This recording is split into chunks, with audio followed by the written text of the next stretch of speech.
فرض نماز کے بعد اجتماعی دعا نبی صلی اللہ علیہ وسلم سے کہیں بھی ثابت نہیں ہے، کوئی ضعیف حدیث بھی نہیں ملتی اس کے بارے میں، اسی وجہ سے فقہ کی کتابوں میں بھی اس کا تذکرہ نہیں ہے۔ یہ بر صغیر میں ایک چیز رائج ہو گئی ہے۔ فرض نماز کے بعد دعا ثابت ہے، ہاتھ اٹھا کر دعا ثابت ہے، اجتماعی دعا ثابت ہے۔ مفتی محمد شفیع رحمہ نے لکھا ہے اکابر نے کبھی بھی اس دعا کی اجتماعیت کے خلاف نہیں لکھا، اس لیے اگر آپ مانگنا چاہیں تو انکار نہیں ہے اور نہ مانگنا چاہیں تو اقرار نہیں ہے، جواز ہے، ضروری نہیں ہے۔ رسول اکرم صلی اللہ علیہ وسلم سے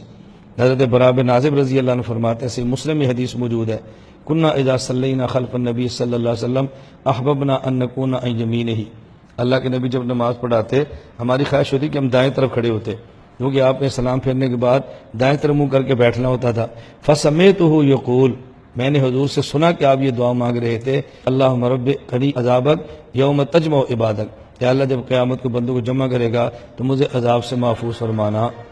انس بن مالک رضی اللہ عنہ فرماتے ہیں رسول اللہ صلی اللہ علیہ وسلم جب نماز سے فارغ ہوتے اقبل علینا بوجہہ،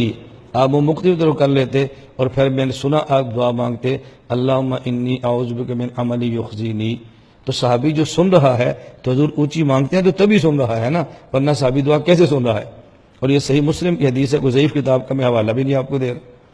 تو میں نے اس لیے کہا کہ ہمارا علم بہت محدود ہوتا ہے، کہیں سے چھوٹی سی فتوی سن لیتے ہیں اور کعبہ کے خلاف بولنا شروع ہو جاتے ہیں۔ امام اہل سنت والجماعت شیخ التفسیر والحدیث حضرت مولانا محمد سرفراز خان صفدر نبر اللہ برقدہ کے ہاں میں نے 1.5 سال پڑھا ہے، بوہڑ والی مسجد گکھڑ منڈی، جہاں حضرت خود 5 نمازیں پڑھاتے تھے، حضرت سلام پھرتے اور منہ مختلف طرف کرتے تھے، الحمدللہ رب العالمین، جیسے دعا میں مانگتا ہوں ایسے ہمارے حضرت مانگتے تھے، اور میں نے اس طرح دعا مانگتے ان کو دیکھا ہے۔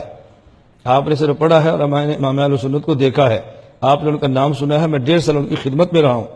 اور حضرت گھر کے ضروری کام مجھے فرمایا کرتے تھے اور بے حد مجھ سے محبت فرماتے تھے۔